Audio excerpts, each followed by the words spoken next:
Konnichiwa, Minisan.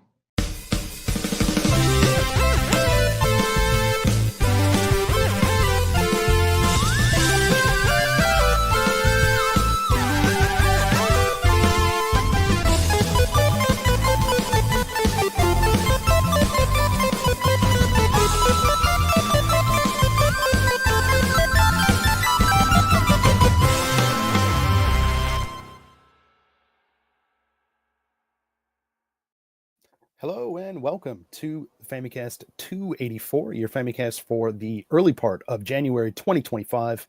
Happy New Year. If you're new to the show, great. If you're coming back, great. Anyways, we're here to talk about video games stuff. I'm Danny, and right now I'm also joined by JC. Happy New Year to British people and Happy New Year to the Americans. I like to change the stress point depending on where you're from. Otherwise you don't understand. If I say Happy New Year, Americans are like, what? Yes. Happy New Year. Now I get you. New Yorkers, maybe. Anyways, hey. James. Hey, I'm podcasting here. Come on. Yeah. What's going on, man? It's the podcast, people. It is. 2025. Oh my God. 14-year Famicast anniversary this year? Fucking hell. 14 years. God. Well, I guess it's not a nice round number, but still. Jesus Christ. Yeah, we're going to be hitting episode 300 at some point this year. Wow. I don't know what we're going to do. Maybe nothing. We're on season 8. So we're going season 9, 14 years, 300 episodes. Oh my God. Yeah. It's been a while since we had those big, 200, right? What was that? It was 200 and 10 years, right? Basically around the same time. Yeah. We had that leading up to it, but it never matches up, does it? No, of course not. Of course not. Yeah. But all over the place.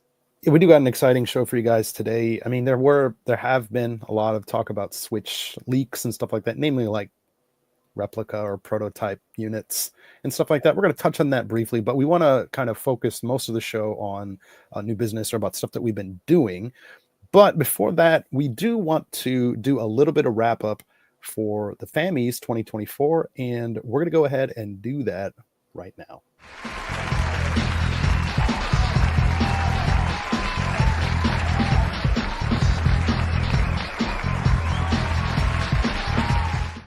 Thank you, boys. They came back for one last dance. That was part of the contractual obligation that they had. So, so the first award of tonight is no. We're not doing it all again. This is a wrap up. This is an extension of what we didn't get to last year, basically. Right. And it's something that we usually bring up at the end of the show, but we just didn't. And actually, James, would you mind just taking this part? Yeah, baby. Hope you guys enjoyed. Well, we got lots of nice comments about the Fammies. Yeah, we did. Best award show ever. Right. Jeff Keighley is a dick. All of those. I love it. Keep them coming in, man. Appreciate it. I try to keep a good relationship with Keighley just in case I have to take over the actual game awards. I mean, it's going to take a lot of money for them to get me away from the Fammies, but you know how it goes. Yeah, I have no such obligations. Right. So yeah, Fammies 2024 part 2 is the best late 2024 games. For the Fammies this year, basically. Right. So there are some games that came out in December that came out after the Fammies, like it always happens. We just thought we'd kind of run by those now before y'all forget. Or we forget. We already forgot, yeah. Right. So Fantasia Neo Dimension came out on the 3rd of December. So is that the one that was like Apple Arcade? Is that the one? Yeah. Final Fantasy people, yeah. Yeah. Well, I believe I played that on the Apple Arcade. Yeah. Okay. Legacy of Kain Soul Reaver 1 and 2 remastered came out on December 10th. Mm-hmm. Souls.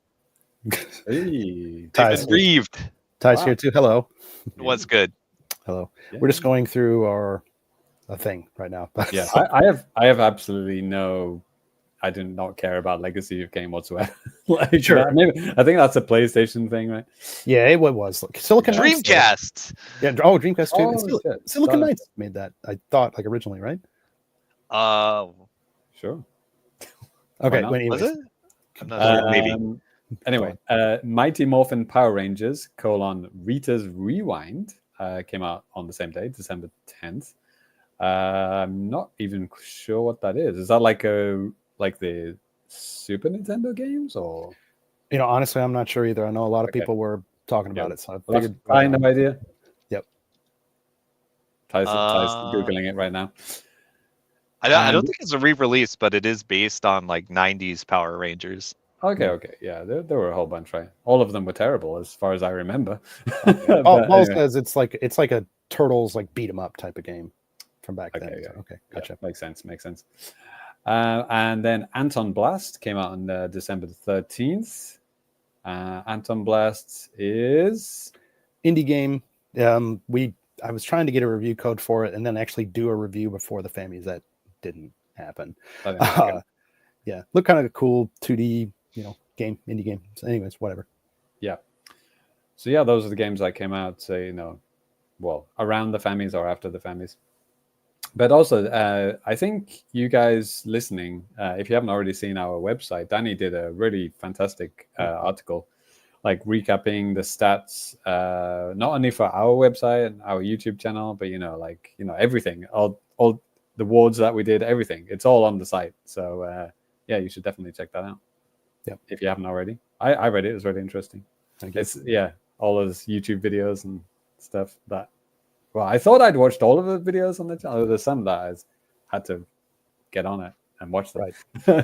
Yeah, I'll toot my horn just really quickly with that. But I mean, you should just check out the article if you want to see that. But yeah, like last year, 78 videos, 17 reviews, 24 regular audio and video podcasts, 395 site articles, 3 Patreon audio and video podcasts, 4 Patreon exclusive game nights, 2 Tokyo Game Show diaries, 1 monthly audio update for Patreon.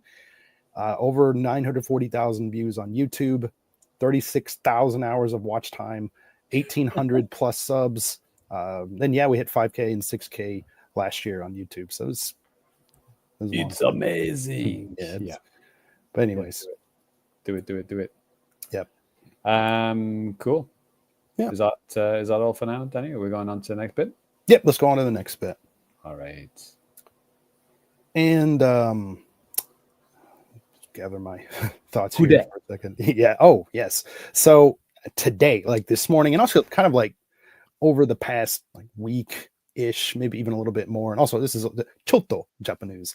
Since I said we wanted to focus mostly on new business, and I know Ty has a lot of trash to get through too. There's some cool feedback I want to get to as well.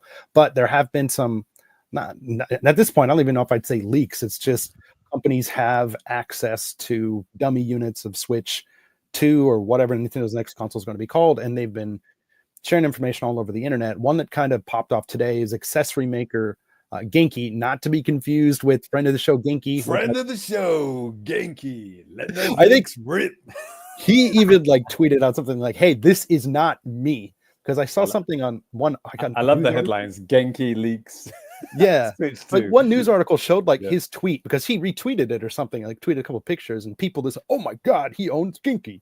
And it's like people literally thought that. It's like they probably still do. That's what you get for using a Japanese word, which is one of the most commonly used words in Japanese. So it's you can't. I mean, God bless Genki. It's you can't with just a word like that meaning Genki. You can't clamp down. Hey, Danny, what does Genki mean anyway? Nobody knows. I think it means orange or something. But, right. Yeah. He speaks fluent Japanese. Yeah.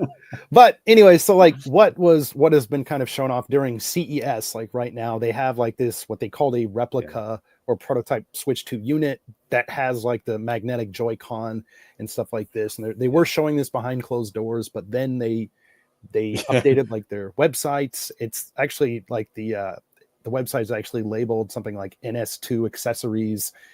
And so any thoughts about this? Yeah, they had a little action on the website, of the Joy-Cons just attaching to the unit very smoothly. And the interesting thing was that they were kind of going on.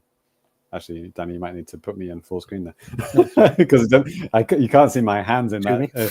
So the Switch unit was in the middle, and then they were just attaching like this. Mm-hmm. They weren't going sliding up or sliding down. They were just coming from the side. and then just attaching. So it obviously, the initial attachment is like a magnet, but then it looks like there's a button or something that you push to then lock it in. I'm assuming anyway. This is all just rumors and speculation, but that's what I guess. Going from the animation, and I don't think it would just be like you just attach it like a magnet and then leave it there. I don't think any magnet is strong enough to do that. Yeah, unless you got a fucking electromagnet, Russ. Right. Yeah. But talking about magnets in the Discord. Yeah, exactly. We were, but like one thing, like again, James again with the magnets, right? Well, like James said too, and it's something I noticed as well. Like it looked like there was some kind of a button to press to release the Joy-Con, but at the same time, that could have just been something specific for that accessory, like that case or whatever that they had. So it's kind of hard to tell. But that's again, true, that's true. Yeah, because in the same animation, they actually were showing like additional attachments to attach to that, like a extra grippy bit, right? Which is obviously nothing to do with the Switch 2 officially, right? Right. So it was kind of hard to determine what was like actually part of the Switch 2 and what was actually the shit that this Chinese manufacturer added. Yeah. So we don't know for Right. sure. Right? Ty, do you have any quick thoughts on this or any opinions or About magnets? about these Switch leaks or anything like that? Not really. I'm not sold on magnetic bindings for controllers, but we'll see. Yeah. Yeah. I mean, I haven't had any problems with my Joy-Con or anything. Well, aside from drift, but like I think Ball's in the chat. He's in the chat now. Actually, just to catch up with the chat here. Lemonade's here.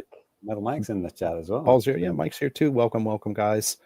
In our Discord, Balls was saying something like that. His Joy-Con, the rail has got kind of screwed up. I mean, I guess if you're taking the Joy-Con off a lot, I can see that. But like, I don't do that. But I could see if you have kids or you just taking them off to like use as like the regular controllers or something like that, that could be an issue. But he was talking about the rail on the console or on the Joy-Con.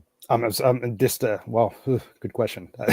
I don't know which, because I dropped my Switch once and that totally destroyed the Joy-Con rail, but the Switch rail was fine. Yeah. Okay. So yeah. But yeah, also my right, I got the blue and orange original Switch Joy-Cons, and my blue one on the right is completely fucked. Like the buttons, which buttons? The was it SL, SR, the top ones? Yeah, they don't work, and it has drift, so it's completely fucked. And in case you didn't know, Japan is the only country where we can't get free repairs. Yeah, it's like, thanks for thanks for sending in your Switch. Now send 4,000 yen and we'll repair it for you. Yeah, but yeah, Balls did actually kind of. Whoops, wrong one. Oh, Ball. Actually, hold on. Jeez. He said no. His they just slip out from using it in handheld. Okay, his Joy-Con. And he says, I never use the Joy-Con. That's insane people behavior. I guess if you don't have a pro controller, I could see that, Ty. But then again, Ty's usually, obviously playing on Xbox or PC most of the time. So, well, yeah, Ty's gonna. I'm using my arcade stick on my Switch. That too. Yeah, no. Oh, the board thing. What's it called? The Brook Universal board. Yeah. Then you can just use anything, right? You took the words right out of my mouth. Yep. So, I mean, to be honest, all of this, magnet talk and all that kind of shit, I don't care about that. The thing that annoys the fuck out of me is that clearly the next Switch doesn't have a D-pad. Like, what are they doing? Are you serious? Like, we had the Switch Lite and they fixed it. They put a fantastic D-pad on there. I think it's better than the Switch Pro controller D-pad. Switch Pro D-pad sucks. It's terrible. Garbage. Yeah. And now they had the chance to put an actual functioning, big, proper good D-pad on this new Joy-Con. And they're like, go back to the fucking buttons? Are you fucking kidding? Yeah, but it makes sense because of what they want the Switch to be. They want it so you can play two players, even if you have one console. You can hate it, but that's how it is, man. You know what I mean? Like, it kind of would deviate from the whole purpose of like non-Switch Lites, essentially. So I get it. I would rather have a D-pad, but I don't have a problem with the Joy-Con as like a D-pad. Honestly, it's better than the stupid Switch Pro controller D-pad. which is Well, yeah, you can't say it's ridiculous. better than the worst thing ever. Of course it is. Like I couldn't even play Pac-Man properly with that D-pad. Like Which one? it's The Pro? any Pac-Man. The No, what the was Pro it? The controller or the Joy-Con? Pro controller, yeah. Okay, Yeah, okay. Joy-Con buttons, yeah, I guess it's better, but like I just don't like using buttons as a D-pad. I mean, Yeah, I hear you. that's a workaround. It's like, well, I guess we have to use buttons because it doesn't have a D-pad. And then let's do it again. Take two. Let's do the same fucking thing again. Yeah. But it does make you think though, like how many people actually did play games, what do you call it, the tabletop mode? Like, because if you're using it portably, like Balls does, like he's using the attached to the device, right? So Right. he would need a D-pad, a real D-pad. Like how many people actually put the little leg out, the little stand, and actually put it on their desk and play with other people on this tiny little screen? No. Nobody does that. No, I do that. I mean, I've only I ironically do that when I challenge random strangers to Fantasy Strike. oh, okay. Okay. But then you have to use a stick with the buttons. It's like That's fine. That game ridiculous. is super simple controls. Yeah.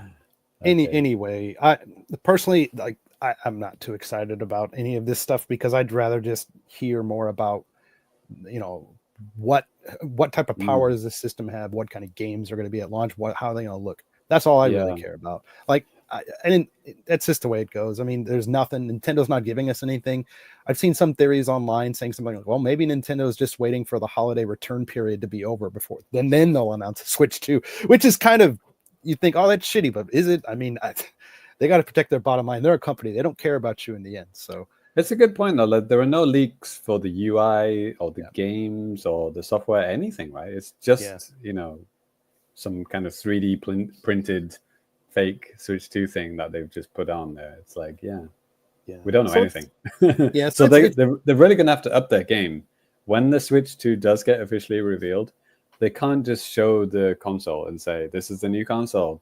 They're really going to have to go all out with the games and the software because we've already seen the fucking device. Like, we don't need that. Yeah. Even looking at the, you know, what we've seen so far, and who knows, it could be completely different. It could look like a fly swatter or something, and who knows, but but it's not too exciting, and that's fine. It doesn't have to be. What they're going to have to do is, why would somebody who has a Switch or Switch OLED, why do you want to upgrade, or would you even want this device?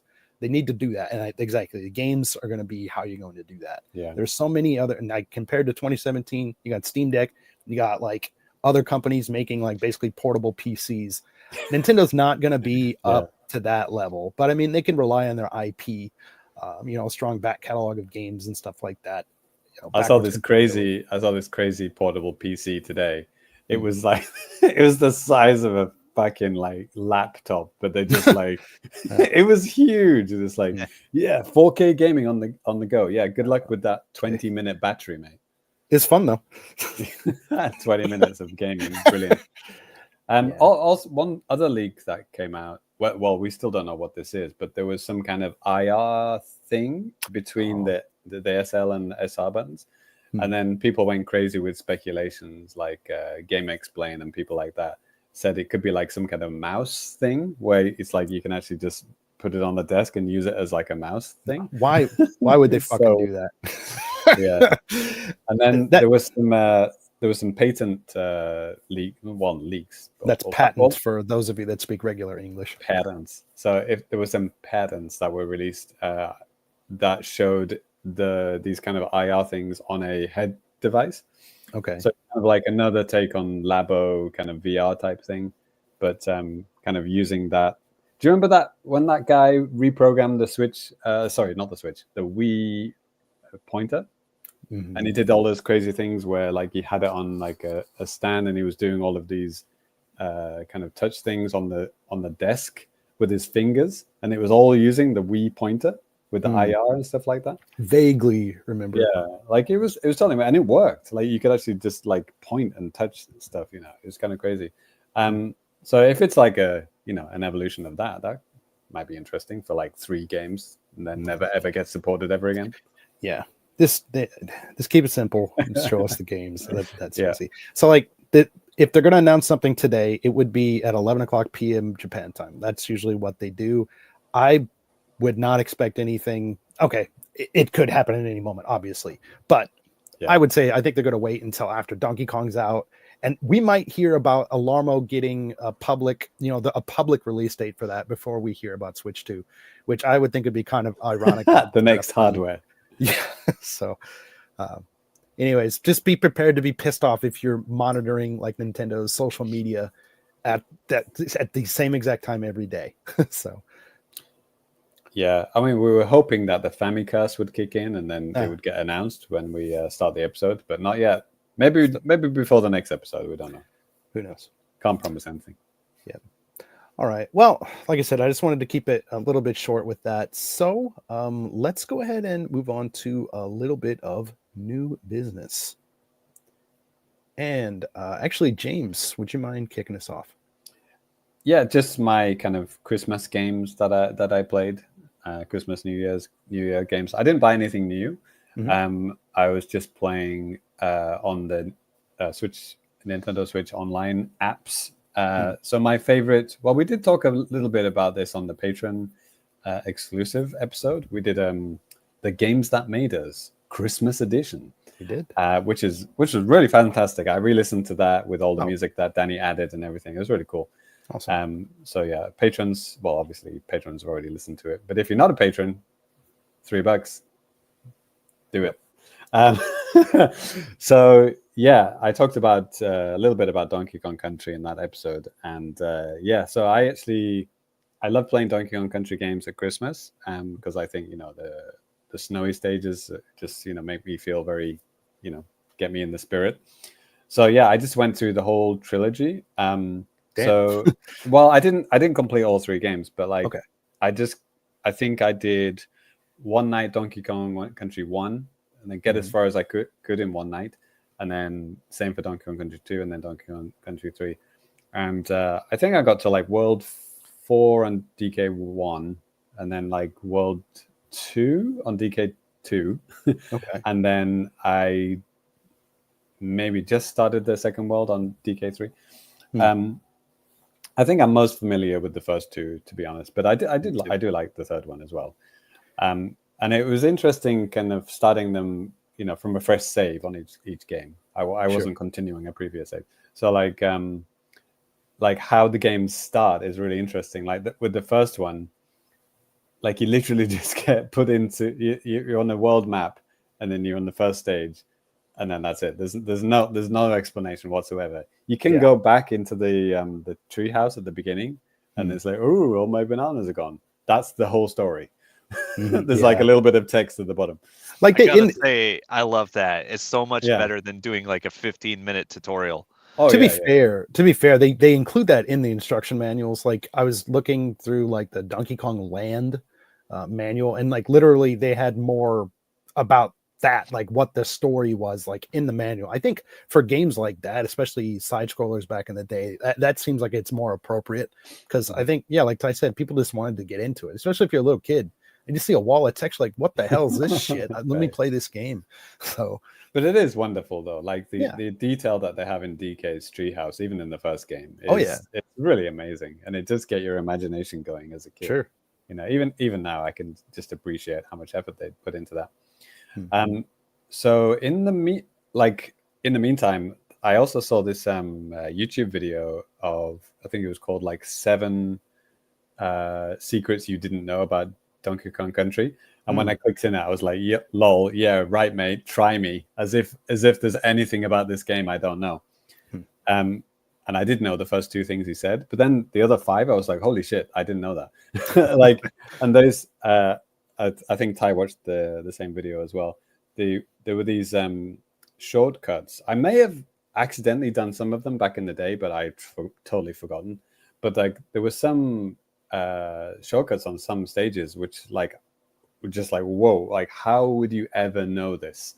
Like I think one of them, I think Ty will know what I'm talking about. The minecart stage. Like if you jump off the first platform right at the start, you go into a barrel and you can like skip right to the end. I think I did that by accident back in the day. Right.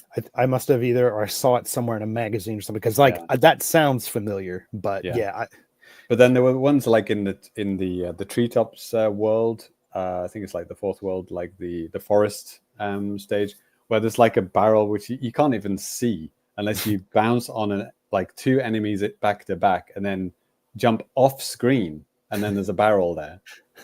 Things like that. Yeah. And you don't actually need these, because the reason why most people wouldn't know about these is that to get the bonus stages, like those are the ones that take you to another screen, and you have to collect all the bananas, or whatever, collect the I think it's usually bananas or like an animal trophy thing. Right, or sometimes there's one-ups. There'll be like a shell game kind of thing with the balloons and the barrels. Like the colorful balloons, stuff like that. Those count towards the the extra, to get the 100% or 102%. But these shortcuts don't count. They're just they just skip the whole stage. So you don't need them. But like there was that stage which is like an Aztec theme, where you're like a temple theme, and you had to like use one of those bouncy tires. But you had to like push it over a gap, which I didn't even know you could fucking do. Like normally you push the tire along the stage and then you use it to bounce up to something high up. That's the logical way to use the tire. But this one was like you push it over a gap in the wrong direction and then bounce over like one of the enemies, and then off screen there's a hidden barrel which takes you right to the end of the stage. I was like, whoa, didn't know that. That was amazing. So anyway, DK2, obviously, it does get harder, doesn't it? Like when I was playing them back to back, I was like, this is a lot harder. But like, the amount of detail that they put into the backgrounds is just like off the charts, like more. Like it's the pirate themed one. And like the crystal caves and stuff, and the underground mines and stuff. They just got so many background things going on, and the enemy variation is like way better. Like compared to the first one, you're probably going to see the same. Well, it is the same Kremlin, but just different colors and different versions. Right. But with the second one, they have cannon firing ones, hook, ones that fire like boomerang hooks, and crazy things like that. Beetles that you can pick up. So enemy variation goes off the charts. Totally amazing.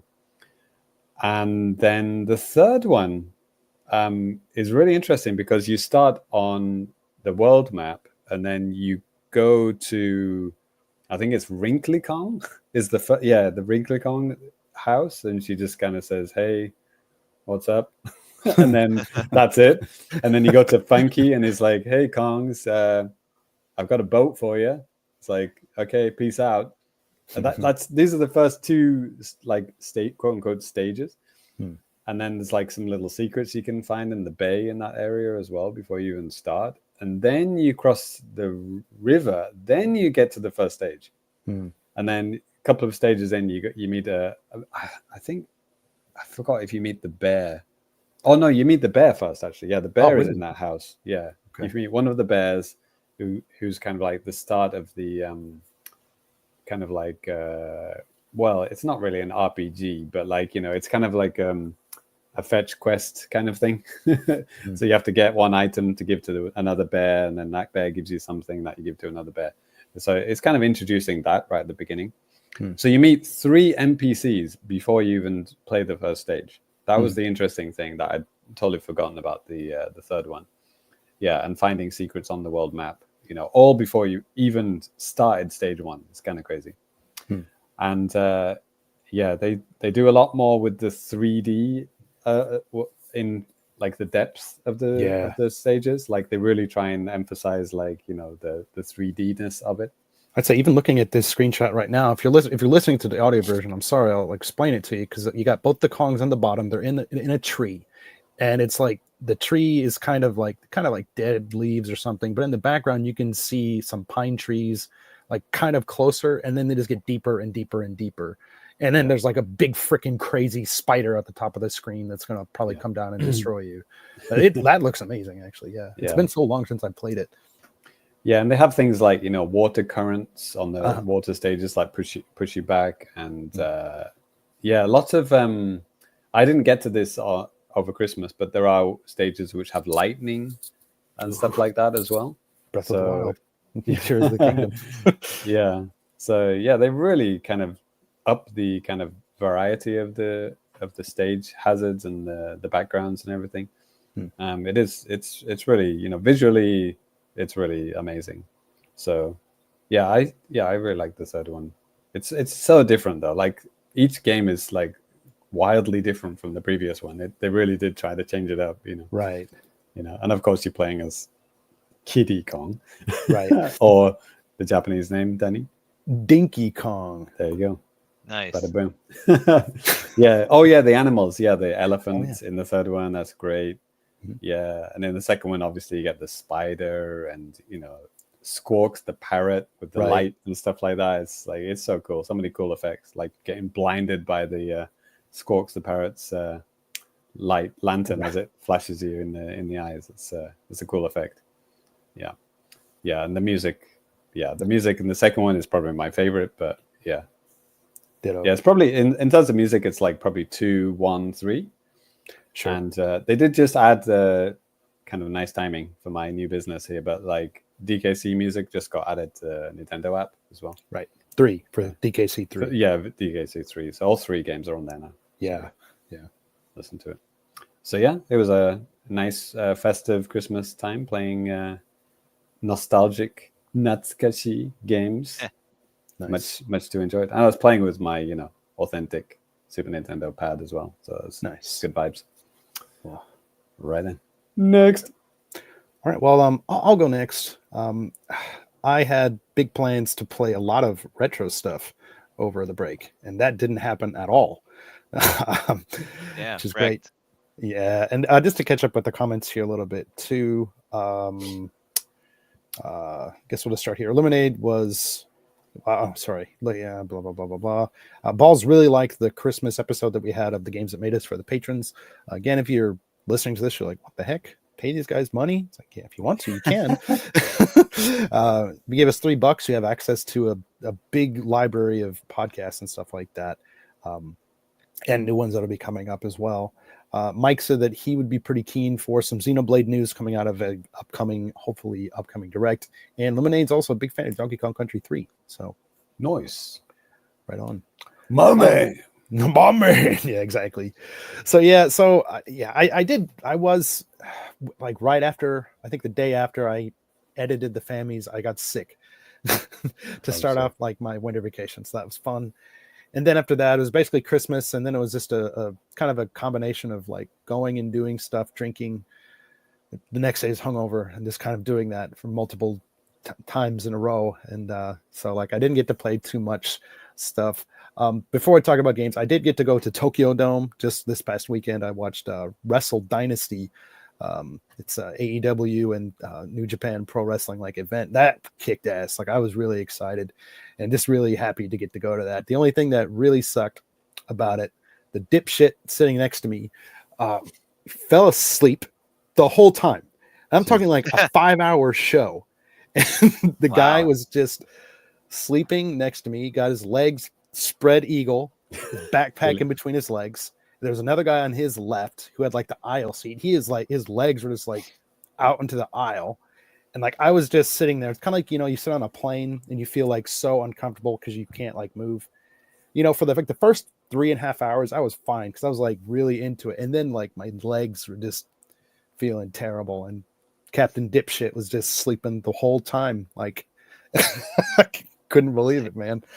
But should have got some warm water, stick his hand in it, make him piss himself. No, because then it'd get all over my stuff on the ground. I was hoping it's the price I'm willing to pay, Danny. Yeah. Anyways, like that was a lot of fun. I did a lot of fun things. Just met up with some friends. A lot of family stuff was great. Nice. In terms of games, I did put a little bit more time, James, into Echoes of Wisdom, but I still need to play a lot more of that. But the game I have been playing though is Indiana Jones and the Great Circle. Whoa. Which, yeah, what a freaking game, man. Let me tell you. So I didn't get to talk about this on the podcast at all. because it came out right after our last regular episode and the episode right before the Fammies, so didn't have a chance. But it's on Xbox Game Pass. You can also buy it if you want to, and I bought the collector's edition, which is ridiculous. I made a video about it too that you can see right here on our YouTube channel, so check that out if you will. But what this is, it's a Bethesda and Machine Gun Games game. It's a first person Indiana Jones game with a really good sound alike as Indiana Jones.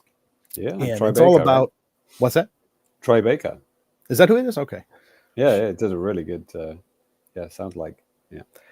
Yeah, and like I said, most of the game is in first person, but there are a lot of like cutscenes and a lot of story elements and stuff like that, and it's basically like you're watching like a lost movie of like what could have been, which is really cool. There are some elements when you are controlling the game though, like right now I was climbing up a cliff or whatever, and like it shows like stuff like that in third person because it's just easier to see rather than see something like that in first person. Right. So, but yeah, the game, it focuses mainly on adventure, which I like. I like that. But there is obviously like fighting and stuff like that too. You're fighting, fascists from Italy during like World War II era. You're fighting like Nazis and stuff too. I Indiana hate those Jones guys. Yeah, right. Are they commie Nazis? No, I haven't ran into any of them yet. But and what's really cool too, you can like literally pick up almost anything and use as a weapon. Like right now, I have a big hammer and just like beating the hell out of some guys. Nice. With, Indy does have his gun, which it can come in handy if you are feeling like really overwhelmed. But if you do that, Did that guy just punched a nun? punched Yeah, a well, nun she's- in the face? Wow. yeah, Now we're talking. yeah, she's your buddy. She helps you out with a bunch of stuff. But anyways, like, yeah, if you pull out a gun and you start shooting, then everyone who has a gun will pull out and start shooting at you, and you will die pretty quickly. Okay. So it just basically makes it like way harder for yourself to do that. And when you're going through levels and stuff too, you can choose to be stealthy if you want. You can go up and just start beating the hell out of people, whatever you want to do. But you really got to be kind of careful, because if you're in an area with like a ton of enemies, you can easily get overwhelmed by people just like throwing stuff at you and then just coming up and just punching the hell out of you and stuff like that too. So yeah, Looks amazing. yeah, really, yeah, looks really good. I'm just playing on Xbox Series S. I did play a little bit of the game on my phone with my Backbone controller using remote play, not cloud, but remote play. And it is fine mostly. The text could be a little bit small on that because it's taking something that's meant to be on a relatively large screen and blowing it up. But combat's pretty good here too. You're basically using the triggers like left or right to throw punches. You can use the left bumper to like block. You can get like perks and stuff like that for your characters. Like I just got knocked out, but I have this perk on where if you can find Indy's hat, you can basically come back to life and kind of finish the job. Lucky hat. I like that. Yeah, but I think it's called Lucky Hat actually Yeah. too. So, yeah, Wow. So Microsoft actually still make video games. I didn't right. know Like that. this was really. I've been waiting for this for quite a while, and I'm glad it turned out as well as it has, at least so far, from what I've played. Of course, too, you get Indy's whip, which you can use to help you reach high places and stuff, which is nice. And then you can use it against enemies as well. Usually, if an enemy has a weapon, it'll disarm them. Sometimes there are dogs that come after you, and you could use the whip to scare the dogs and stuff like that, which is just kind of handy. Right now in the video version, I was climbing on like this scaffolding I'm going up towards a Zeppelin, and there is like a stamina thing that you have that you got to keep an eye on, like when you're fighting, as well as when you're climbing around on stuff too. Because if you run out, then you just can't move very fast and you'll probably die. As far as I know, unless I'm mistaken, there's not any regenerative health. You do find like a bunch of different things like bandages that you can do. And right now I have a gun, and I'll show you guys like what happens if you go up and just start shooting people.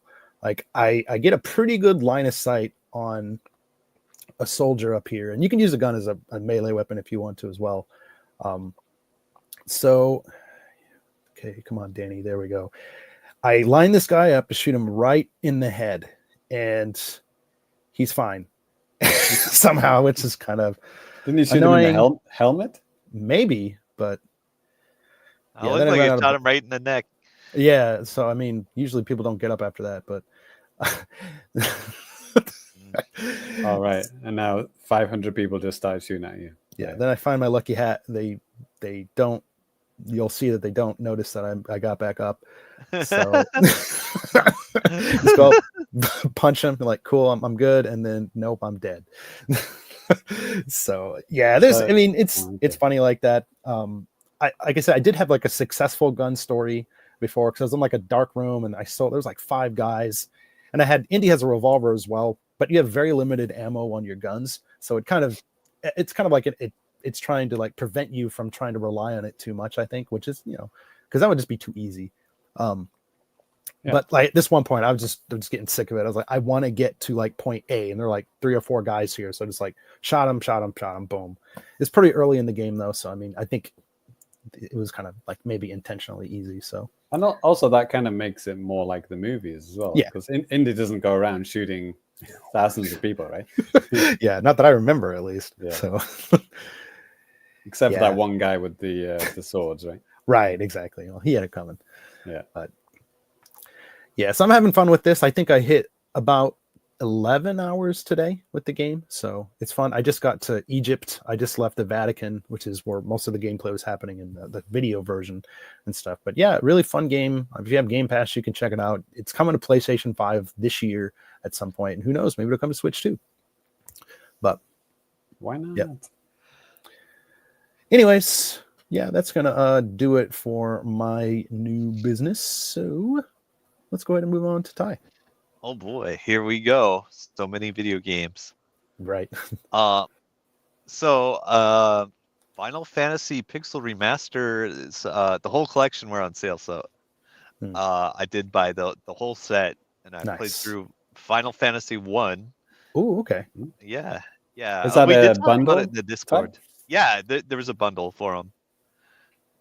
Yeah, the bundle is not available in Japan, right, Danny? No, it is. I bought it. Oh, really? Yep. Oh, you did? Oh, okay. Yep. Like what maybe what you're talking about, James, like there was the physical version of the game was only available in Japan via like a collector's edition, and it finally got announced to be coming to Japan like in March or something like that. Yeah. But it came out like that type of shit.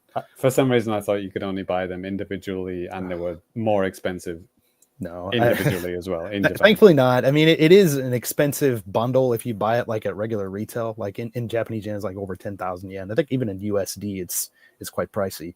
I think it was 79 USD full price. Sure, yeah. Wow. How much did you get it for, Ty? Like 50, I think. Okay. For 6 games? Yeah, that's pretty good. It might have been 60, but yeah, it was still not a bad deal. Right.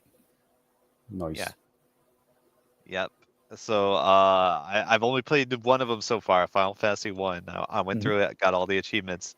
Have a nice nostalgia trip. I was a little apprehensive about getting it. We talked about it in the Discord because previously, I played through the OG Final Fantasy on NES like twice, I think. And then I played the GBA re-release. Was it what was that called? 1 and 2, not Dawn of I know Final Fantasy Advance? Something Dawn of Souls? Dawn of Souls. I think so, yeah. Final Fantasy Advance 1 and 2 or something, Dawn of Souls. That's stupid. And I hated that version. It was really bad. It was it was extremely babyfied, I would say. They made it so easy and brain dead. It's like it was like playing with a Game Shark on, as I think I described it, that you couldn't turn off. Shit. So I'm thinking, like, is Pixel Remaster going to be like that, or is it going to be more like the OG? And so I looked online. I looked at some pictures, and it looked like it was close enough to the OG so that I wouldn't be too disappointed. So I gave it a try, and yeah, it's pretty good. Oh, okay. Yeah. Yeah. I mean, it was there anything on there that, I mean, you've had a lot more gaming experience by now than probably when you played the original NES version of the game. Yeah. But even with that said, did it feel easy to you in the sense of like they cheaped out on some things for players to make it easier and more accessible? Like, what do you think? I think it was slightly easier, not Okay. not like substantially, but just like a little. And a lot of it's kind of like a result of like just the quality of life stuff. Like if you just play Final Fantasy original version and you hit A to like just melee everything, everybody's gonna attack the same one even if they're dead. Yep. So Yep. so Yeah, those empty spaces just can really take a shellacking. so on one hand, it's kind of annoying because you can't just like a through your easy fights. Yeah. But on the other hand, like it's kind of interesting where you have to kind of like make bets on how the round is going to go. Sure. You still kind of do that a little bit if you like want to clear enemies optimally, but yeah. Yeah. But by the end, I kind of wish they kept it because there was such an amazing opportunity for the best achievement ever. There's a random enemy. It's just like wild horse or something, Uh-huh. and they could have added an achievement where you beat the dead horse. It was a golden opportunity. It was right there, and they didn't implement it. Yeah, too Right. bad. I mean, if I was in charge, I would have kept the beating on the dead enemies just so I could add that as an achievement. Right. Right. Yeah. I with them removing that part, even just with you just saying what you just said, I mean, yeah, again, when you're just mashing through stuff, I mean, that can make it so it almost seems more like a chore, I guess. But if you actually have to pay attention to like what's going on, that's like that means you have to actually pay attention to what's going on. You can't just like mindlessly play the game too. So yeah. So I feel like it kind of has a middle ground because like you can just hit A, but sometimes it's not optimal, and you'll end up having to do another round of fight. Sure. Oh yeah. Yep. So what options do they have, Ty, for these versions? Like modern options? There are no options. It's just it's just you play the game. Okay. Well, I mean, you can switch to like original soundtrack or the remastered soundtrack. Right. And I think you can tweak menus and stuff. Yeah, like the default font sucks. It's just weird. It's like there's no way around it. It just looks bad. You think I so? think they didn't mind it. Really, I think they fixed it or had it have another option. Like I think when it came out in 2023, right. But yeah. Should be an option to play in like 240p. Sure. Right. Yeah. So what's the plan, Ty? Like play through them in order? Yeah, I wanted to ask you guys like what you think I should do. Like should I go right to 6 because it's my favorite and I want another nostalgia hit? Should I play 5 because it's like the one I always wanted to play? Should I play 2 just to keep playing the games in order? Who knows? I'm from the UK. I have no idea what you're talking about. Yeah, Right. I mean, to be fair, 2 and 3 were never released officially, outside of Japan. For a while. By now they are obviously, duh. Yeah, but 2, 3, and 5, right? Yeah. Yep. Until PlayStation era, Game Boy, Advance, Wonder Swan. Wow. Okay, that's never mind that. But Yep. But okay, just a quick test for you guys. First Final Fantasy game released in Europe. Go. Never. 7. Right. Never. Yeah, Danny's right. Okay. Tie with a close second. Yeah. First numbered Final Fantasy game to be released in Europe on a Nintendo platform. Never. Final Fantasy. No, Ty is right. Never. Oh, I was gonna say like Game Boy Advance era. Well, no, that's not. Yeah. You mean that's home console? That's a rehash. Yeah, that's a rehash. Oh, okay. No, like original numbered Final Fantasy game has never released on a Nintendo console. No video game has ever released in Europe. Yes. That's right. They're illegal. Yeah. exactly. As they should be. Right. So, have you guys ever played through Final Fantasy 1? I was playing through Pixel Remaster 1. I have never finished the game. I've played through the original NES version, like on a cart. Didn't finish it then. Gosh, I think I played on PlayStation as well. It's like one of those things that I've never actually cleared out. So All right. I want to get through doesn't it. take that long. Like I got Yeah. every achievement, and my time was like 15 hours. Yeah, because I think And right now I'm kind about of a 5. leisurely pace. Sure. Right now I'm Yeah. about 5. And like I like to grind in RPGs so I can just be overpowered and just beat Yeah. the crap out of And everybody. in Final Fantasy 1, you kind of have to at least one point, Sure. Yeah. which is it's a weird thing. Like I have a whole lot of observations about the gameplay in this game. Mhm. Like the game actually does try to kill you, so Oof. that means it respects you, I in think. real life.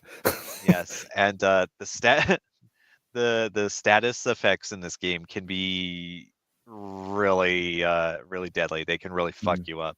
Mhm. As everyone finds out the first time they go to the Marsh Cave. Yeah. It's like, wow, I can no longer press A through the game. I have to get my shit together.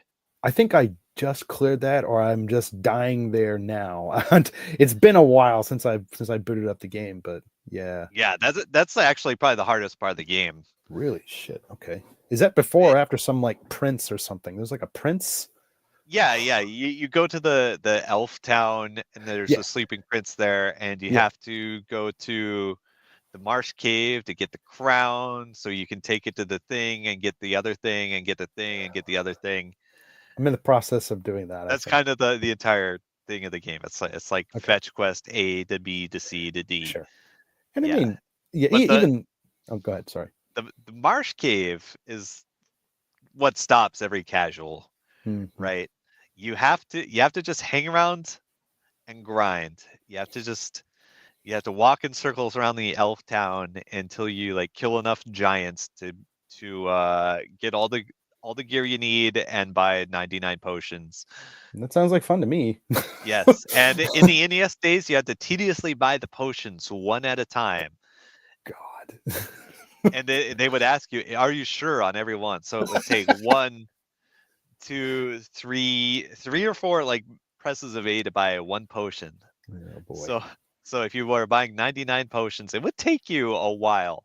Yeah, that And sounds awful. This new version is the same way.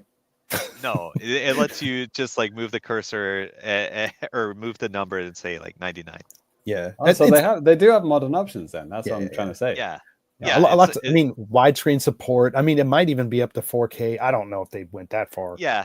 Okay. Yeah, and there's a lot of other things about Final Fantasy 1. Like a lot of the weapons and stuff will have like magical effects, like to be effective against giants, or you can use it to cast stuff.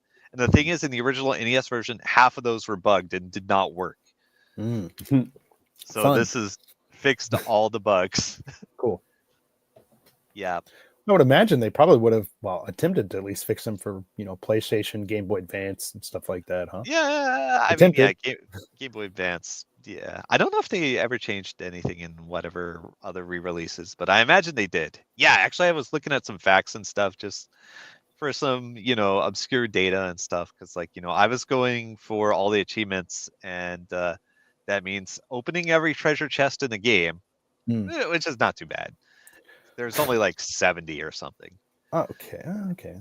Yeah. And defeating every monster in the game at least once. Okay, that's doable. So yeah. So have you guys heard of what the hell is it called? Like the mech walker or whatever it's called in the game. It's like the one basically hidden boss. In Final Fantasy 1. Yeah. I probably, I was going Final Fantasy crazy like 20 years ago, especially with like this game. But my buddy, I guarantee my buddy Corey, who introduced me to like so many cool series, including Final Fantasy, Zelda, and Star Wars. Like, yes, the War Mech.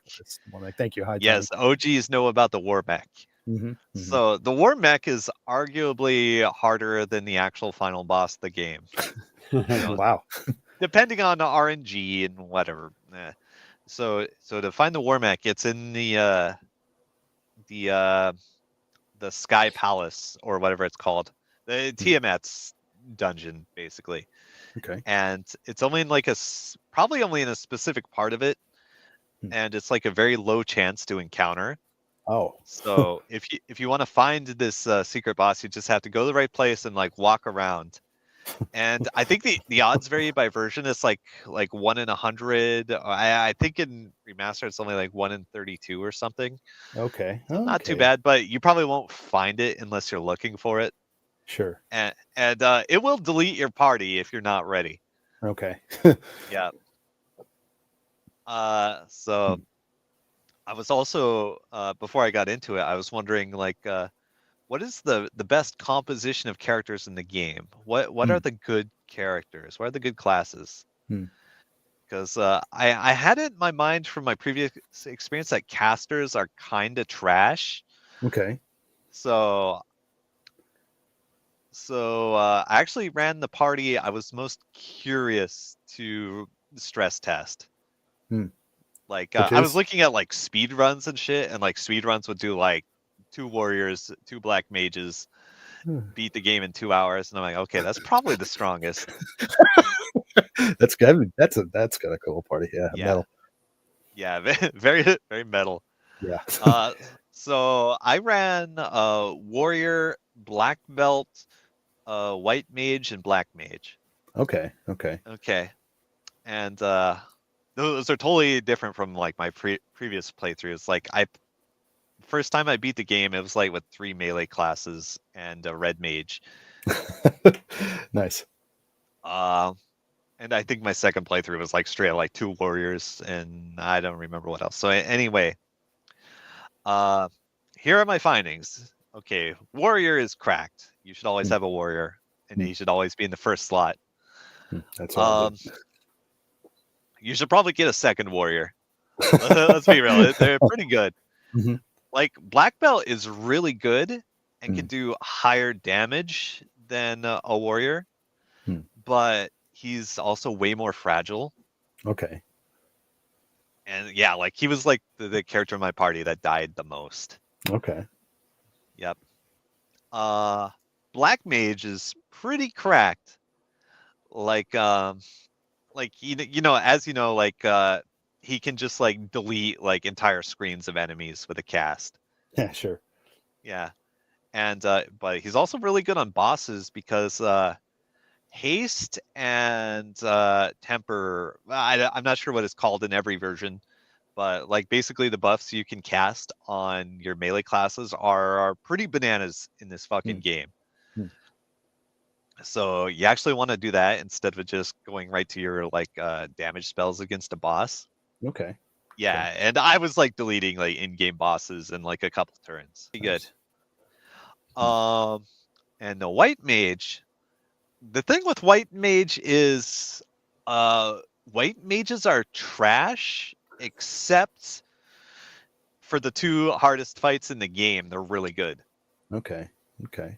So it just kind of feels like I'm carrying this deadweight character around the entire game, so I can have an easy time with the hard bosses. Because like you run into a war mech or something, he'll cast nuke on your party. It'll do like 300 damage to every character, which is like, you know, half your life. So like you need like the full party heal spells, and that's the only class that can do it. Like the red mage can't do like the good heal spells. The red mage can only do the basic ones. Okay. Yeah. So against chaos and war mech, yeah, it's good to have that character in your corner. Other than that, you know, the class is kind of trash. Okay. Just to get caught up on the chat just a little bit here. Actually, High Tiny's been kind of spouting off some interesting knowledge about some Final Fantasy stuff. Talking about Mystic Quest, he said even Final Fantasy Mystic Quest, you know, as it's known, Super Nintendo, it was called Mystic Quest Legend in Europe, but Final Fantasy Adventure on the Game Boy was called Mystic Quest in Europe. Brilliant. Yep. So, yeah, some of those naming conventions for some of those things are just stupid. Yeah. And just and name Ty, it you whatever. probably some of these other comments I think you might have known about, maybe even kind of touched on a little bit. in the NES version there was that one spot on the overworld map where it, being the war mech, spawned like all the time or something. Like he said, probably due to some kind of a bug. I think that's a bug. Okay, yeah. A lot of bugs. Yeah. And also, he said, yeah, it's buggy as hell. The intelligence system didn't do anything for magic damage like in the NES version and stuff like that. And he said, sorry for spamming. Dude, hell no, man. It's no big deal. That's cool. Yeah. Yeah, it's kind of funny how like stuff in the Final Fantasy 1 and NES like just doesn't work. It just doesn't do what it says. Sure. Yep. I do have fond memories of like Final Fantasy 1, now that I think about it, has the record for most pages of coverage in Nintendo Power magazine. Oh, really? Yes, no other game had as many pages as Final Fantasy 1. You might remember it got a whole guide, and they just shipped that as like a regular issue. It's like here's the full guide to Final Fantasy 1. Here you go. What was the game that they gave away for free in the American Nintendo? It was Dragon Quest. Dragon Warrior, right? Usually. Yes, Dragon Warrior, as we called it in the States. So you had that? You guys had that? No. Yeah. I didn't. I didn't get Nintendo Power until, well, I never did. My little brother started subbing to it in like N64 days, so we never. Yeah. So many people jumped on the deal. They shipped like 1 million of them, I think. Yeah. Yeah. But you have no feelings towards Dragon Warrior / Quest type? Not particularly. Just like one game, that's enough. Thanks. Yeah. Yeah. I have an NES version of Dragon Warrior. Like I bought it for chump change even like 10 years ago. It's these days they shipped a lot of them. Yeah, it's still like, even with, if you think about Pokemon, how many of those did they fucking ship? And people are like, I'm gonna spend $150 on a Pokemon Yellow with the cover ripped off and it's like the back's ripped off, like something stupid like that. I don't understand that. Yep. Let's see. Was there anything else I wanted to mention about Final Fantasy 1? I don't know. I enjoyed it. It is like a really bare bones kind of game. Sure. But it's fun to play around with. Yeah, I mean, yeah, like you said, like it is bare bones compared to kind of like what the series became over time. And even I remember I played through Final Fantasy 4 a couple of years back, and yeah, it's a deeper story than Final Fantasy 1, but at the same time, it's still like nothing compared to today. But you can see like kind of like the escalation of what they were doing with like story and kind of it getting to the point where it is today. So, yep. For better or worse. All right. Yeah. So I'll jump into another Final Fantasy game sooner or later. I'll let you know how it goes in the Discord. Sure. Let's see. Nice. I was playing lots of other stuff. Let me hop around. I finished getting all the achievements in Palworld. Okay. Again. Yeah, he said that. Yeah, that's a hell of a grind. At least compared to like the initial release, it was actually pretty quick to get all the achievements, but the stuff they've added since then is kind of insanely massive. Sure. So there's one thing I want to tell everybody.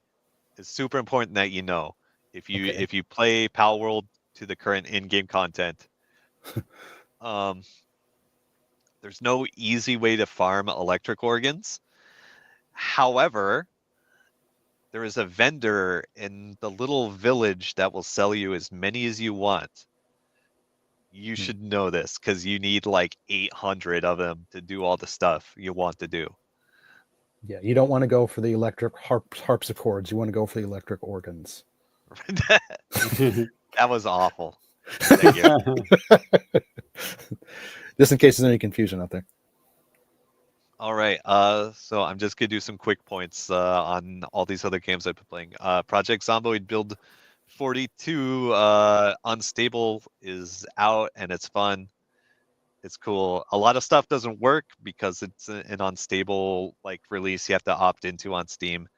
But the game is sick. They added so much cool stuff. The map is way bigger now. They've redone like all the crafting and stuff. There's so many more items in the game. They've reworked everything. It's great. I've been playing Phasmophobia a lot. Well, on my way to getting all the achievements, it takes quite a while because you have to prestige 3 times. Jeez, I've never prestiged in any game. Yep. Yeah, geez, man. Yep. So yeah, I'm in there. I'm farming money. I found found an easy way to get like 6 times multiplier. Okay. Yep. What else? Dead by Daylight. I'm sick of You this loved it. game. Yeah, so you love that game. Yeah. Winter event like wrapped up yesterday. They this is like the longest like battle pass. It's called Tome and DBD, but it's like the longest one ever. They're still on the Castlevania one. It Oh wow, lasts, really? yeah. It's like 100 days to do it, Okay. and Oh, like okay. I'm basically not playing the game, and I've finished it. Yeah, Nice. and there's actually one more event before it's over. They're doing another round of Chaos Shuffle starting next week. So that mode's actually pretty fun. That's the one where it just like gives you like random perks and Oh, right. sets you loose. It's just like going full random, and it's pretty fun. Hmm. What else? Street Fighter 6.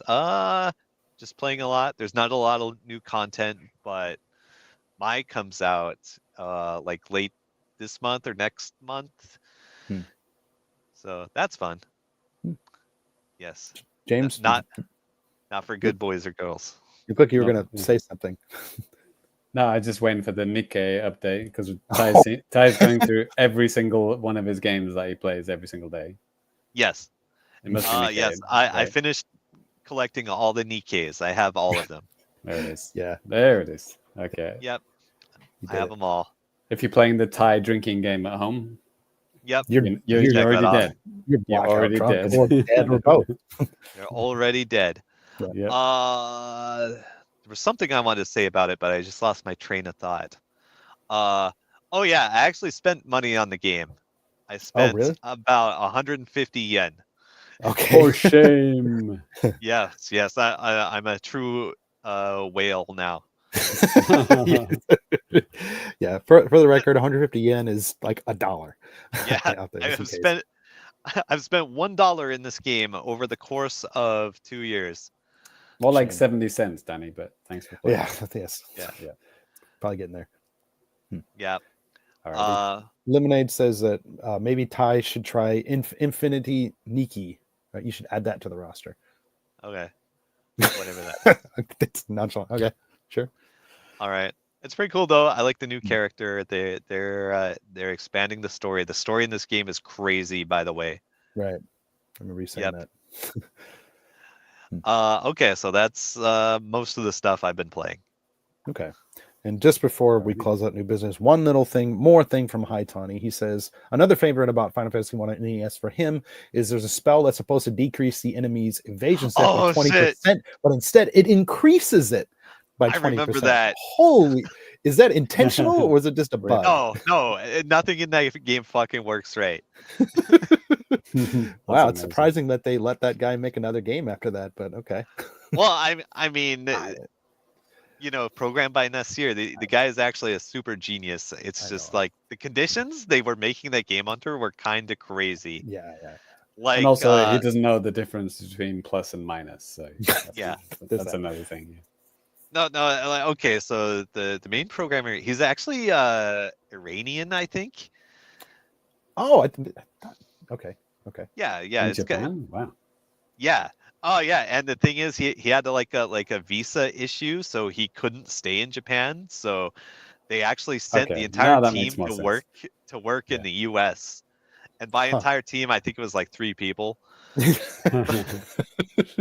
So yeah, the conditions they were working under were pretty wild. Also, I think the company was about to go bankrupt. Right, hence the Final Fantasy name, right? Right. So the legend goes. And they had to print out all the code on fax paper and take it on the plane. Yeah.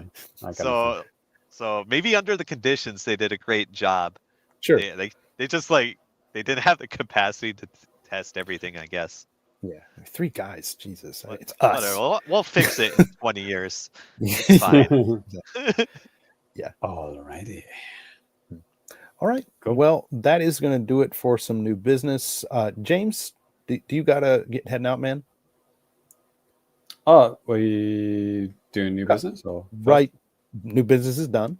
So for video viewers, we're getting ready to go on to some anime trash with Ty. Sorry, I mean now playing. I mean, oh God. maybe do that first. God. Okay, let's do that first. It's been like a few weeks since we've had a regular show, so Yeah, let's go ahead and move on. Yeah, doing out of We order. forgot how to do it. Danny's brain is broken. It's done. It's okay. Let's move on to some now playing at Famicast.com. Man. Now playing at Famicast.com. Probably a bunch of stuff. No, there's always news updates and stuff like that you guys can check out. Like I always update the stuff about the Nintendo Music app so you can see what hit that if you're too lazy to check out the app or whatever. Hey, whatever. For patrons, I just made an announcement that said like we are going to be doing a Famicast game night coming up soon. So if you guys want to get on that, well, please be a little patient. We're going to be talking about that very soon in an update. Yeah, and if you do subscribe to us on Patreon, we do have some nice handy dandy collections. If you go on to like the app or even just the web page or something like that, you'll notice like one of the things on there, it says collections, and you can click that and then you can see like collections of stuff that we have just in case you forgot or just want to see just kind of like a little bit more easily. I'm always adding like ad-free videos for most of the YouTube stuff that I put there, and if possible, I try to get this stuff out to you guys before anybody else too. So be sure to check that out if that's what your bag. So, but yeah, tons of podcasts on there for that. Of course, thank our patrons. The games that made us. The Christmas one is in there, right? Yeah, that's right. Jesus, yeah, that's released like right before Christmas. Me, Ty, and James got together for a Christmas themed episode of the games that made us. That was a lot of fun to do. And I had a good time doing it. And it seemed like some of you guys out there enjoyed it as well. And I hope maybe Ty and James had a good time recording with me. Who knows? But yeah. Anyways, just to pimp the Patreon a little bit, if you pay $3, you have access to this and a couple of other different perks too. So if you want to support us, feel free to do that. For free stuff though, yeah, YouTube, Famicast.com, lots of stuff there. Continue to check us out. All this and more. And the Family. That's right. So I believe Danny was trying to say, hey, so next episode 285. Who knows if there's been a Switch 2 reveal by then? Who knows? Hopefully the Famicast will kick in any day soon.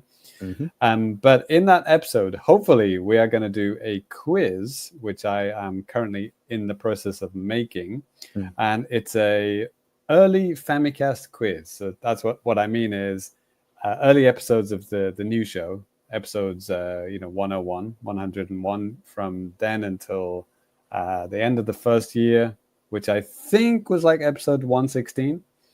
I'm going to do a quiz about those episodes. So this is inspired by one of our I don't know if he's a patron, but one of our Discord members, Dave.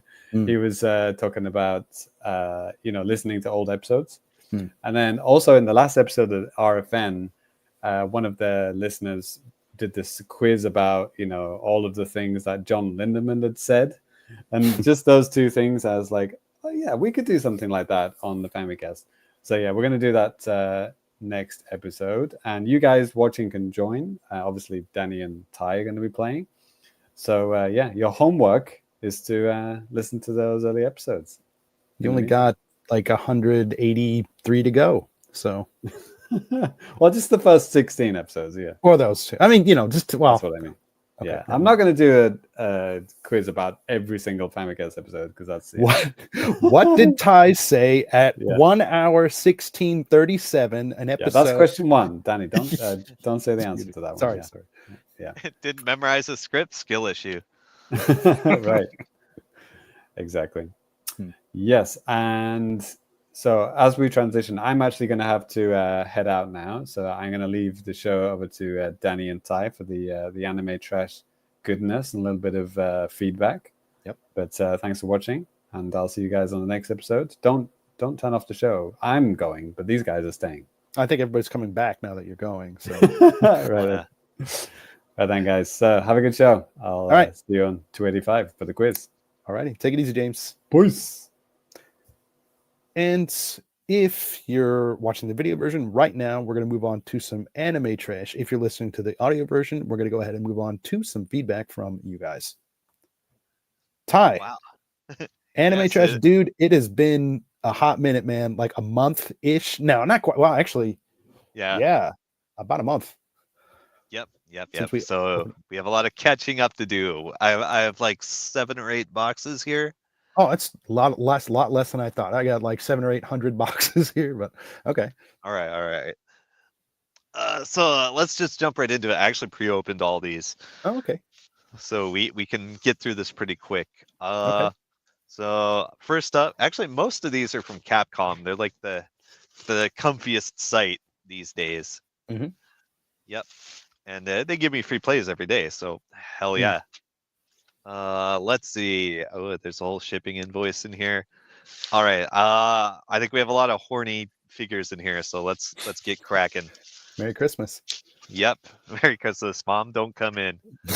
All right, here we go. We've got a bunny girl. We got, was it Date Alive? You've probably seen this character like 8 times by now. Probably. Yep.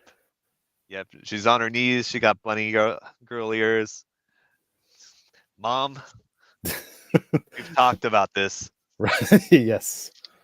All right. Oh, this figure's a little heavy. Okay, this one's pretty new.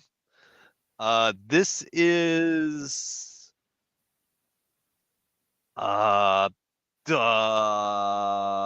this is the cosplay character. What's her name? From My Dress Up Darling, and she's like dressed up as this demon. Okay. Yeah. All right. Yeah. I'll take your word for it. Yep. I haven't seen the show, so don't Okay. jump up my ass if I'm wrong. No, I- dude. Well, Lemonade I'm- might. He's holding you accountable professionally Yes. and personally. Yes. All right. Now the horniest figure of all, we have a Super Sonico giant ass by Cute Bunnies, or Big Cute rather. Right. Incredible side boob. Mom, don't come in. Right. Jeez. Yeah. I get constant embarrassment to my parents. All right. Next, we got something more normal. It's kind of like a possible holiday-ish recolor of a Miku figure, where she's got this funny coat. I guess I don't know what's going on. Okay. I thought it was like armor or something. Okay, that's the coat. Yeah. If you have a really good memory, the original version of this is all white, and I think Oh. I joked about how it made her look like a giant moth. I do not remember, but okay. All right, yeah, it was probably at least 6 months ago. All right, that's Sure. the first box down. Hmm. Okay, actually, I didn't pre-open this box. This one just came in just this morning. Okay. I have no idea where my box cutter went either, so I'm gonna try to open this with this pen. All right, we're getting in there. Progress is Funny. being made. I was gonna say, it's funny you should mention lost box cutters. We lost my box cutter at my house, and then I found it behind a freezer where my cat usually sleeps on top of. I have no idea how that happened, but Your cat stole it. yeah, maybe there was like one of his balls was back there too, and he was always trying to get under there. I was like, dude, you're not going under there, and he's like, man, guys, I'm trying to help you out. Okay. So this box is clearly from Tokyo Catch. Okay.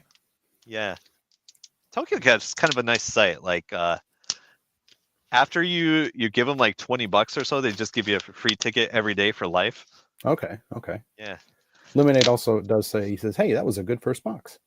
Yeah, it was nice. Yeah. All right, we're open. We're in there. So Tokyo Catch, I get like a lot of free prizes, but you have to like pay for at least one for them to give you free shipping. Mhm. So like I'll like rack up a bunch of free gets. Like this guy, I got the big crown fall guy. Nice. I love him. This is nice. I've been after this one for a while.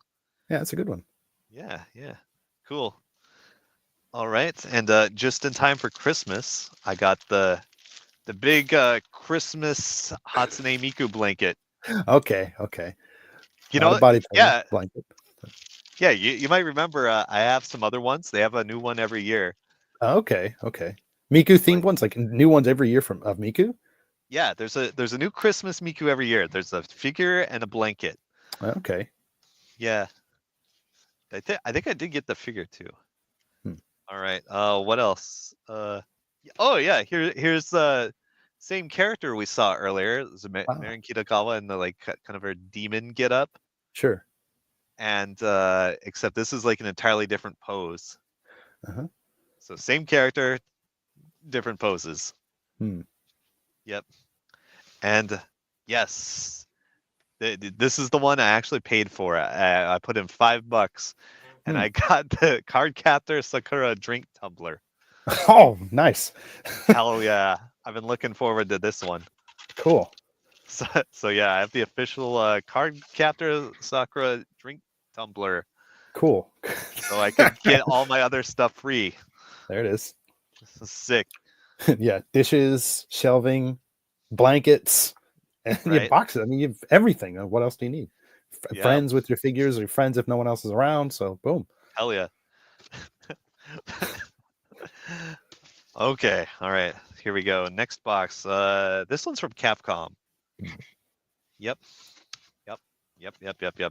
I do play like how many? Like 7 or 9 different sites. I have several of them listed in the YouTube description that you guys can see. Most of them, they should be all listed on the site article as well, so you guys can check that out. Yeah, but I gotta say, Capcom's the best one, Hmm. but they only ship to Japan. So if you're not in Japan, get fucked. All right. We got Marvel figures, baby. Oh, nice. That's a Cyclops too. That's awesome. Yeah, it's like fucking 90s Ghibli Cyclops. It's amazing. Does the beam, is it like a plastic thing that sticks into his head? Does it look like, or is it just Yeah, like yeah, it's like a transparent plastic. Oh, that's awesome. Yeah, it's sick. I can dig that. Yeah. That's cool.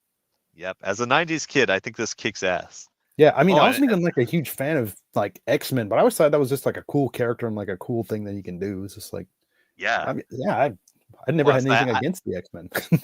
I have to say, behold, Yeah. optic blast. All right, now we have a little unusual one. You familiar with Scarlet Spider? I've seen that somewhere, but I have no idea like what it is actually. All right. In was it late 90s or early 2000s? I think there was like a really divisive Spider-Man story where a Spider-Man clone from like something that happened in like the 70s came back, and it was implied like this random clone that was presumed dead was actually the original Spider-Man. Huh. And like the one that's been alive was like a clone for like 20 years of issues. Huh. Uh-huh. And I'm not going to spoil how it ended, but this character is kind of famous or infamous because he is basically Spider-Man, or is he? Huh. He might be. All right. And one more thing in this box, we have this little Uwu plush. Oh, okay. Yeah. This is a character from Frieren. If I'm pronouncing it, Frieren. It's kind of a popular show right now. Okay. You might remember a while back I got the figure with the mimic, and this character like jammed in it. Yeah, that kind of sounds a bit familiar. Yeah, it's this character. Okay. Yep. She's cute. All right. Glad I cleaned up all the boxes in here so I can make a mess all over again. Right. All right, next up, Molly Online. Yeah. So they recently redesigned their site. And during the redesign, the site was down for like a month. Right. Yeah, and I had a big box from them that got like super delayed, but that is also here. Nice. All right, so yeah, we're gonna see what I got from November. Oh yes, Nikkei stuff. Here we go. Right. I have a Nikkei plush. Nice. This character is Anise. She's one of like the basic central story characters you get right at the beginning, pretty much. She's the sassy one that makes all the wisecracks and is in like all the stream events and stuff. Okay. Yep. And her name is spelled Anis. Anis. Okay. Anus. But it's a niece. Don't make the same mistake everybody else did. Can't wait. All right. Next. All right. I got a blanket. Ooh, nice. Yeah. Let's open it up. It's got maybe my favorite character on it. Let's go. Let's go. Here we go. Wow. Is it a blanket or a towel? Is it okay? It's a blanket. Looks a little thin. Yeah, it's a pretty thin like lab blanket, but yeah, check it out. It's got Nora and Blank. Can you guess which one's my favorite? I think I could figure it out. Probably the one on the. Okay, I'll just leave it for you. The one with the huge boobs. Okay, there it is. Spoiler alert. Geez, Ty, I was gonna say, hey guys, sound off in the comments down below. But, yeah, yeah. Comment. Tell me what's your favorite Nikkei. Yeah, lemonade. Wow. Wow. Yep. Amazing Nikkei. I'm actually not sure like which character is actually my favorite, because like some of them are my favorite in different ways. Sure. Yes. Mom, don't come in. Mom, don't come in. All right. Next one. Oh yeah. Here's the Christmas Miku for this year. Ooh. Yep. Okay. I did actually get this before Christmas. No, wait, I didn't. Wait, maybe I did. But I didn't open it until now. So there you go. Yeah, it's nice. It's cute. Yeah. Yeah. One of the previous Christmas Mikus, the figure's like way too elaborate. She's like in this pose where she's kind of up in the air, and there's like all these little plastic things you have to use to make sure her and her like her plastic ponytails and stuff are like properly suspended, right? And like if you bump it, it'll fall over. But this one that seems pretty stable, pretty normal. Yeah, sometimes if like longer plastic or something like that on figures, like I have Star Wars stuff, and sometimes lightsaber stuff gets like bent or something. You can't ever bend it back in place or something too. Yep. All right, next. One of my favorites, Super Sonico. She's back. She's back. Yep. Is it a Christmas outfit or something, or just red? I think it's just red. Okay. Yeah, China dress version. There it is. Yep. There we go. Lemonade also says, he says, I need a Miku for my collection eventually. Eventually? Right. Why don't you already have one, man? Come on. Yeah. I have 100. I can set you up. We'll be in touch. Let's see. Let's get this empty box out of the way. Yeah, actually, I have a huge collection of Sonico figures from before I played the UFO Catchers online. Yeah, I have a ton of Sonic. She used to be like super popular in the UFO Catchers. Yeah, but now there's only a Sonico figure like once in a while. Okay. Yeah. All right. So what's going on? I think this is the Molly Online one from. Yeah. So this is the one where I'm gonna get some random bullshit. Okay. Chattering teeth. Yeah. They sent me another calendar. Okay. Just nice. A standard calendar. Does it say Molly Online or anything on there? Yeah, it does. It's kind of like gold foil embossed. It's kind of nice. Oh, cool. Yeah. Let's see what else. All right.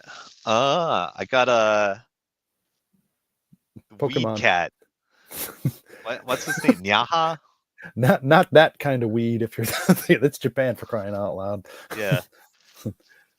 Yeah. So I have like a couple of these, I think, but this one was like a free get that was just right there up for grabs, so I got it. No, it's a cute design, that character. Yeah. A lot of my younger students say it's their favorite Pokemon. Oh, yes. All right, here's a banger. Okay. All right, I have a Tom and Jerry Cube Tom keychain. Nice. That seems to be, I've seen that around at places and stuff like that. It's a beloved worldwide meme, not just in Japan. Okay, like the backside, it has like a bunch of little things inside. Like these actually move around inside. Oh, okay. Huh. Yeah. Oh yeah. There's like the cheese-shaped Jerry, and oh yeah, a whole bunch of just like the misshapen, violent forms they take when you murder these funny cartoon animals. Okay. Okay. That's great. Lemonade, why is Tom a cube? Yeah, I don't know, man. It's just the way it is. Well, that's what happens when you drop a safe on him, and then it opens up and he comes out. Okay, I guess that makes sense then. Or if he is being sold as an Xbox. Yes, true. Didn't they have one of those? Like a Series X as like a Tom? Or is Yeah, that I don't know if that was official or somebody's art project, but I do Okay. remember that. Okay. I'm not thinking, am I going crazy here? But okay. It might have been official. Okay, I hope so. There was an official SpongeBob one. Yeah, All right, yeah. next up, another horny figure. Hmm. It's Albedo and desktop cute Albedo China dress version. There you go. Overlord. Yep. Hmm. One of the few animes I've actually seen. I love anime. How many have you seen? I've seen 3 series. I've seen 3 series. What else? Oh yeah, there's more stuff. Okay, this is a random thing because I think this is like a plush of a random celebrity stuffed inside a minion outfit. Nice. I've seen these on Molly Online for the entire time I've used the site, and nobody has ever played those machines. What else? All right, I got a little Spy Family plush. Nice. Anya. Nice, Yeah, nice. it's super cute. I love it. Hmm. I can't remember if I won this or if it was random. It seems to me back to that idol and the minion thing. That might be something that more people would be. Maybe they'd be doing something like that in real life rather than online. I don't know. Just like a thing like, hey, knows? I've never played a UFO game, or I play UFO catchers once a year. That's my Yep. favorite idol. I mean, by now you know how random prizes work. It's just them getting rid of all the shit that doesn't move. Yeah, there's that too. No, but Oh. green slime. He's long too. Yeah, he's long. It's a long boy. It's like bead shape. Yeah, he's like a bean. That's awesome. Is that like a special one? So like, yeah, I don't know. Long green bean slime. Yeah, I like it.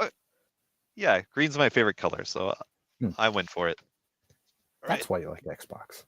right. Yes. the green branding, no other reason. All right. Still 2 more boxes to go. All right. Capcom has sent me a long box. Uh-oh. Is it heavy? So. Okay. Okay. I don't think there's anything actually long in here. No, it's just a weird box choice. It's only half full. Okay. All right. We'll just send it in this box. Forget it. Yeah. A lot of packing material. And yep, you guessed it. A bunny girl. Okay, I was gonna say, did I? Okay, yeah, I should have known. Here we go. What is it? What? I've seen this character before. I have no idea what it is. Oh, it's from Data Live. It's like the same as that other character, but I don't know who this character is. Okay, yeah. This is a heavy one. Oh yeah, actually look at all the crazy detail on this. She's got like this huge giant ponytail. Yeah, the strands of hair that are maybe going to get bent out of shape if they fall down or something, or if you touch them the wrong way. Yeah, this figure looks pretty elaborate. I bet like her like stocking material is actually like cloth material too on there. That's what it looks like. And like like the other By Cute Bunnies characters, they have actual like cloth leggings. Shit. Yeah, so like these figures are pretty fancy, I gotta say, for UFO catcher prize. Right. All right. Here's one for John Cario. We have an actual cat girl. Oh. Cat girl detected. Let me get out of here. All right. Not sure if Mr. Cario's in the chat, but yeah, he'll watch it later. Okay. This is a desktop cute Shiro from No Game No Life. You've seen this character on here before, I think. Maybe. Yeah, James told me like his students watch this show. Okay. So yeah, funny little cat girl. Yep, there you go. Hmm. Like I might have one of the inner tube characters of this one. Okay. Maybe. Inner tube, yeah. Possibly. Hmm. Yeah. What were the inner tube characters called? I don't remember. I remember them, but I don't know. Naming convention. Right? I have no idea. Yes. We actually tested to see if they actually float. Right. All right. One more box. Basically, Lemonade 2. Cat. Cat. Yes, cat detected. All right. So this box is from Taito, which, I don't play that often, but they're the ones with the exclusive variations. They've been doing commercials on TV and stuff recently. Really? Like actual TV. I've been seeing them like Yeah. every day. Seriously, recently. That's crazy. Aquafloat might be the name. Lemonade says. Yeah, that's what it is. Aquafloat. Yeah. All right. So let's see here. I actually got this one before the last episode, and I had just misplaced the box. Oh, right. I remember you kind of mentioning something like that. Yeah. Yeah. What is that? All right. Okay. We have another By Cute Bunnies Okay. from Sword Art Online, the best and worst anime ever made. Look how tall this box is. This is crazy. Bigger than your head. Yeah, I mean, damn. Yeah. What's that, like a 16-inch figure? 16-inch figure or something like that, maybe? Yeah. Yeah, that's crazy. Yeah, damn. Yep. Yeah, and as you can see, like, yeah, it probably also has like the actual cloth leggings or like mesh leggings. Jeez. Fancy. Yep. All right. Stacking them up. All right. Last prize of the night. Ooh, we got a white box. It is one of the infamous white boxes. Who knows what's inside? I actually know because it's like labeled. But all right. Do you remember last episode? There was the Christmas bunny. What's her name from ReZero? Rem. If I see her, I would know her, but okay. The blue-haired girl. She has a twin with like pink hair. She's dressed as a maid most of the time. I think I know what you're talking about. Yeah. So there was the Christmas bunny outfit. So it was basically like a red Santa outfit, but with bunny ears. So this is a color variation of that. Oh. I'm trying to open it. Please believe me. This would be so much easier with the box cutter. Right. So, I'll give you a hint. This color is not green, actually. Okay. I think that would make so much more sense. Oh, well. Okay. Purple. That would be great. Okay. But no. Damn, I peeled the tape off and it reapplied itself. Yeah. Okay. It's open. Okay. I swear to God. Swear to Here it me. is. Here we go. It's actually black color. Black. Okay. Yeah. I wouldn't have guessed that. It looks a lot better than it sounds. Okay, yeah, Right. it's like black and red. Okay. She's got the red ribbons. But yeah, it's kind of cool. It's nice. Why did they choose black, I wonder? Black Santa? I don't know. Yeah, I guess. Yeah, Black Santa. Yeah, and just if maybe you guys remember that from the past, we talked about it in a few episodes of the Famicast way back, but that we don't mean it as in like African American Santa. No, this is a bad Santa Claus that comes to your house and like, what does he do? To take shit from you, or does he give you like what, like the Krampus? Kind of like that, but like in Japan, it's like something like that. I don't know. Oh my god, I don't remember anymore. Basically, it's like to trick you into being a good kid. Nice. I'm a big fan of the Yule cat from Icelandic lore, the giant cat that eats children if they don't get new clothes. Whoa. Wow. Yeah, so if you have some free time, Google Yule cat and the Yule lads. Wow. Okay. I was talking with a friend like over the winter break and stuff like that. Santa lore. There's not enough movies and stuff like that does that. But that new movie with The Rock, Red One, I kind of like their Santa lore with that. It's not a great movie, but it's fun. Same with like Violent Night. Kind of some cool Santa lore there too.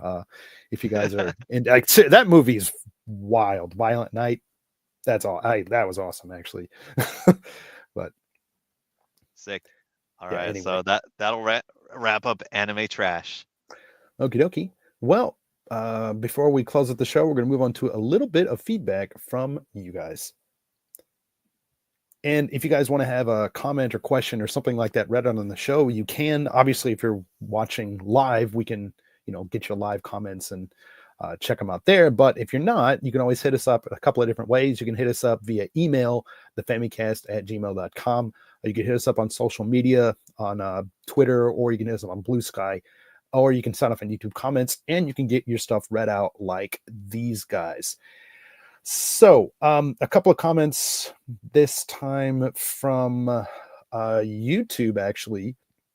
Some fun ones here that we got over the holidays. So I did make a video over break about in time. I wonder if you remember these things, but in 2007, Nintendo released some special Super Mario Galaxy Christmas stockings. Do you remember anything about that? Vaguely, yes. I remember a little bit. Yeah, I've had them since that, and I just like this year. I was like, you know what?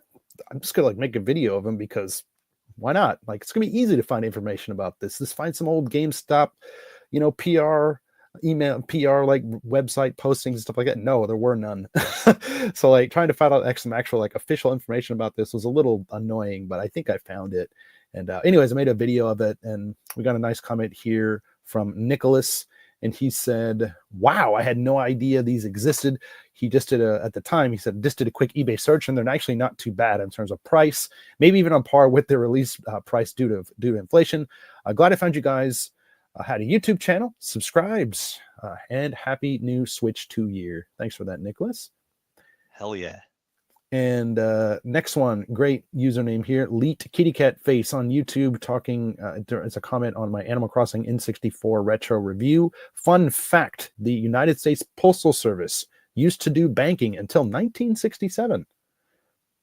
I didn't know that. And for some reference here, so Animal Crossing, the post office has a bank, and if you've lived in Japan or you've been in Japan, the post office bank. The post office and bank are still linked. Technically, they're not the Japanese post office bank is not connected officially, as an official government thing. It's a privately owned and operated thing now. It used to be a government thing. It was, and that changed about, I think it was 2004 or 5, something like that. Sounds about right, yeah. Yeah, semi-recently. But I didn't know that about the USPS, the United States Postal Service. Ty, did you have any idea about that? I did. You used to be able to do all sorts of fucked up shit with the USPS. You used to be able to ship kids. Fuck. God. Look it up. There's some funny YouTube videos about it. I believe you. Yeah, jeez. Okay. Anyways, Elite Kitty Cat Face, thank you for that. And one last comment here from Dave on the Discord. James was kind of talking about this a little bit. When he was, before he left, and David, he had dug up Famicast episode 78 titled "Do a Barrel Roll," and that was one when we were still on Nintendo World Report. Cyrus, you remember him? He was still on the show, and for some reason in the the show notes, I spelled his name Cyrus Sairys multiple times. Weird. I don't know why. Well, I don't know what was going on. That's 2016. Star Fox Guard and Star Fox Zero just came out on Wii U. Yeah, I don't know. Then one of the comments that Dave said, I'd have to actually go back and listen to it. He says Cyrus brings up criminal girls. Then Ty says, "Mom, don't come in." So that might have been the origin story of "Mom, don't come in" on the show. I don't know. Well, I think I originally got that phrase from an old meme video. MySpace the movie.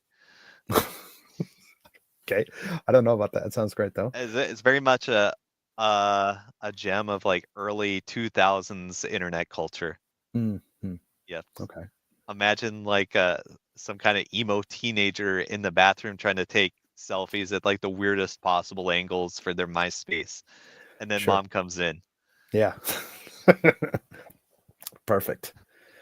And then also he says, oh, this is another cool one too. I hope Nintendo remembers Sute Hakun someday. that would be a good game for Nintendo Switch Online. Like I said, it's been over like 9 years or whatever since I talked about the game, but it's a great game developed by, I believe, Indie Zero, and it's just a puzzle game on the Super Famicom. Really, really late release. It did eventually release on cartridge, and I think it was like 99 or something like that. It was part of the Nintendo Power Service. It's a crazy good like puzzle game. What doesn't seem like it'd be that hard to have that game out, like even in English or without English, because it's just puzzles. It's like you're this little transparent bird. You inhale colors and you put them in blocks, and the colors, like you put a red in it, the blocks move like up and down. You put blue, they move like left and right, stuff like this, and it gets more and more complicated. Really interesting puzzle game. Freaking hard the further you get in though. But yeah, maybe we'll see that on Nintendo Switch Online sometime. But yeah, I think that's going to do it for the feedback. Thank you again, guys. And that's actually going to do it for the show. So if you guys want to follow us on social media, you can do that. If you want to follow me, you can follow me at DannyBiv, DANNYBIV. Ty, where can the fine folks find you? Twitter, Bluesky, and also Discord. Join the Discord. Yes, Discord absolutely. is great. Yeah, and if you what's your handle on things? On Discord, I just kind of change it randomly. I think right now in the Famicast, it's Luigi's Manifesto. Right. My favorite GameCube game. My third favorite, but okay. Yes, but yeah, on like every Discord I'm active in, like I just change my name to like random bullshit constantly. Okay, but like on X and Bluesky, it's Super Cat yeah, right? Super Cat Drugs, yeah, probably. Okay. You can follow Luigi's James as well. Manifesto. At Luigi's No, you can follow James at Fammy Complicated over on Bluesky. And if you want to follow the Famicast, you can do that as well. Like I said, we're on Twitter and Bluesky. That's at the Famicast. But yeah, that is going to do it for this episode. Thank you guys so much for checking it out. Yeah, actually, geez, if they're going to be announcing something about Switch 2, that is going to be coming in like the next 9 minutes. So hopefully something comes. I kind of have my doubts, but who the hell knows? Anyways, that is going to do it for this episode of the show. Let's kick off 2025 on the right foot, I guess. I don't know. We'll see. We'll kind of see how it goes in the end, I guess. But pray for a swift death. Right. That's all we can do at this point. But that'll do it. We will catch you guys next time. Peace. Peace.